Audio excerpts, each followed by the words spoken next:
Hai, saya Mata Herman. Hari ini kembali ke sesi Q&A dan saya akan memilih satu buah email untuk dibahas.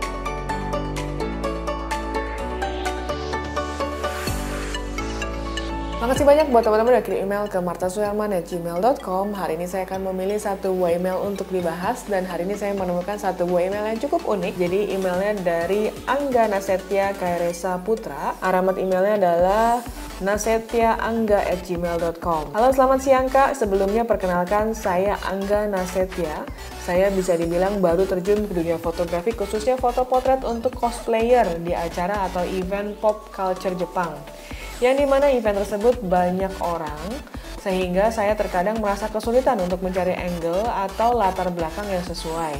Adapun gear yang saya gunakan, Nikon D5500, lensa Nikon 35mm dan 50mm f1.8. Yang ingin saya tanyakan adalah, apakah ada tips untuk foto potret untuk acara cosplay? Bagaimana cara mendirect seorang cosplayer untuk photoshoot yang baik? Untuk hasil saya bisa melalui link akun Instagram. Sini ada akun Instagramnya. Dan saya senang sekali merasa terbantu jika adanya kritik dan saran dari kakak terkait hasil foto saya. Sekian dan terima kasih. Aku akan coba cek akun Instagramnya. Nah, ini tema yang belum pernah saya bahas sebelumnya mengenai cosplay.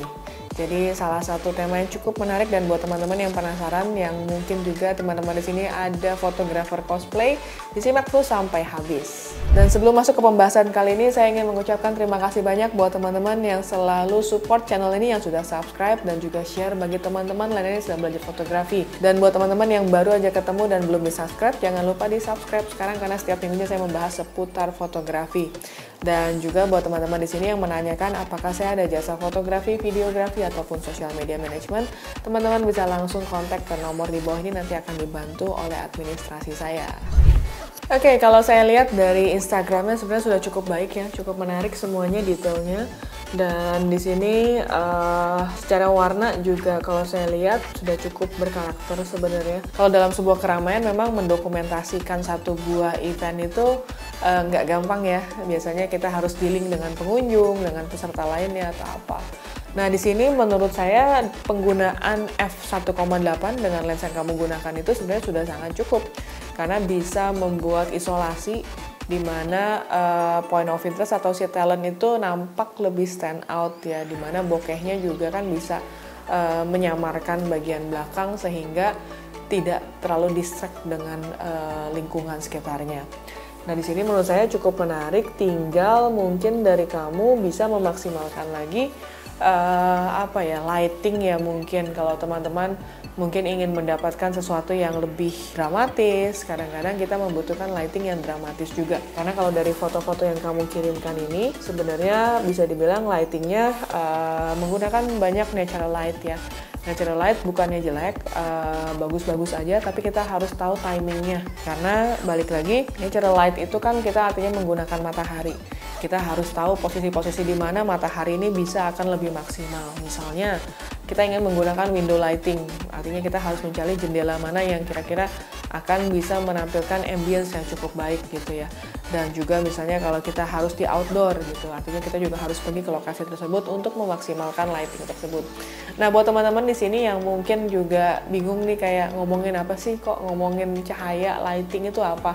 Nah, buat teman-teman yang ingin berkenalan dulu dengan lighting artificial dan lighting natural itu apa, teman-teman silakan nonton di video di bawah ini. Nanti mudah-mudahan bisa membantu teman-teman mencerahkan apa sih yang dimaksud dengan studio lighting, kemudian apa itu yang dimaksud dengan natural light gitu ya. Jadi teman-teman bisa punya option ketika ingin memotret sebuah foto itu, kita mau foto pakai natural light aja atau kita mau maksimalkan dengan artificial light ya gitu. Nah di sini salah satu message saya buat Angga adalah coba maksimalkan dengan lightingnya sendiri. Kalau dari sisi cerita, kalau saya lihat ada beberapa sudah cukup menarik ya, karena pose-posenya itu bisa dibilang pose-pose di mana memang adegan dari si karakternya masing-masing gitu. Kalau saya lihat teman-teman yang cosplay ini pasti kan sangat menghayati peran dari karakter yang mereka bawa, dari bajunya, dari ceritanya gitu ya. Jadi itu juga salah satu poin yang penting. Dan kemudian kalau secara lokasi, kalau memang harus dilakukan di dalam sebuah lokasi dokumentasinya itu sendiri, ya memang harus dealing dengan orang-orang. Tapi kalau teman-teman memang ingin memotret di satu tempat yang dikonsepkan dengan baik, mungkin bisa dicari satu lokasi sebelum eventnya. Kemudian kamu tahu ada satu corner yang mungkin bagus, mungkin bisa diajak ke satu corner tersebut supaya bisa dapat lebih maksimal. Tapi kalau memang mengharuskan kondisinya di dalam lokasi tersebut, ya itu memang harus mau nggak mau ya. Paling lightingnya aja sih yang bisa dimaksimalkan. Sisanya kamu coba cari background yang cukup menarik, karena biasanya kalau liputan atau misalnya let's say kayak street photography, kita biasanya bikin komposisinya dulu. Jadi lokasi itu udah kita set dulu nih. Jadi kayak aku keliling-keliling udah ngeliat, oh kayaknya di bagian tangga sini akan bagus nih gitu ya. Nah kemudian aku udah akan mencoba pre-visualize di kepalaku kayak, oh nanti aku akan taruh orangnya di sini, kayaknya lightingnya nanti kayak gini nih, aku bawa satu lighting misalnya. Lalu kemudian kamu keliling lagi di satu tempat, oh mungkin di sini akan ada sudut ini akan bagus kalau akan muncul siapa karakternya.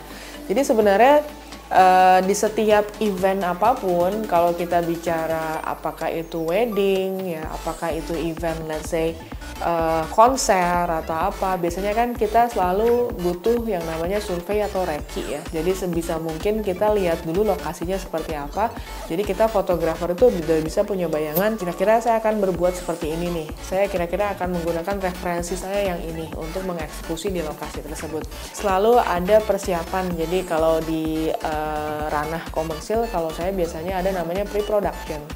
Jadi sebelum hari H produksi itu biasanya kita akan melakukan reki lah, atau kita akan membuat listing apakah foto-fotonya seperti apa, referensinya akan seperti apa. Jadi sebisa mungkin itu dipersiapkan juga buat kamu, walaupun let's say ini bukan ranahnya komersial seperti saya dengan brand, tapi mungkin ini lebih ranah kamu yang lebih ke event dokumentasi. Tapi secara tahap pekerjaan itu kalau menurut saya tetap sama, ada pre-production, production, post-production, hanya saja bentuknya mungkin berbeda ya. Jadi buat teman-teman sekalian, coba dipersiapkan terlebih dahulu, lokasinya kamu kenali dengan baik. Lalu kalau mereka bisa difoto sebelum orang-orang terlalu ramai atau apa, silahkan dilakukan. Lalu kemudian juga post-processing, artinya lightingnya mau seperti apa, silahkan kamu pikirkan juga. Lalu editingnya, warna tonalitinya seperti apa, itu juga coba dipikirkan. Nah sisanya kalau saya lihat dari foto kamu itu kebanyakan kan lebih ke profiling ya, portrait fotografi tapi dengan cosplayer. Mirip-mirip dengan sebuah foto konsep gitu ya. Tinggal cuma lokasinya apakah itu mau di indoor atau mau di outdoor, apakah mau di shoot di dalam sebuah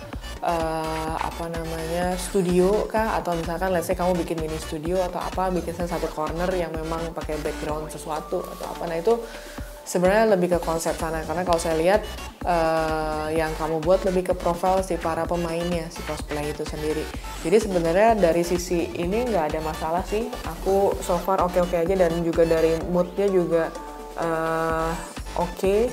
Paling ada beberapa mungkin kayak aku lihat di sini ada beberapa yang mungkin bisa ditunggu gitu ya, kayak misalkan ada tato ada orang di belakang dikit yang menurutku kalau momennya masih bisa ditunggu, silahkan ditunggu. Jadi misalnya nggak ada salahnya juga kamu minta pengunjung yang mungkin ada di mana gitu ya, oh tolong geser dikit atau apa.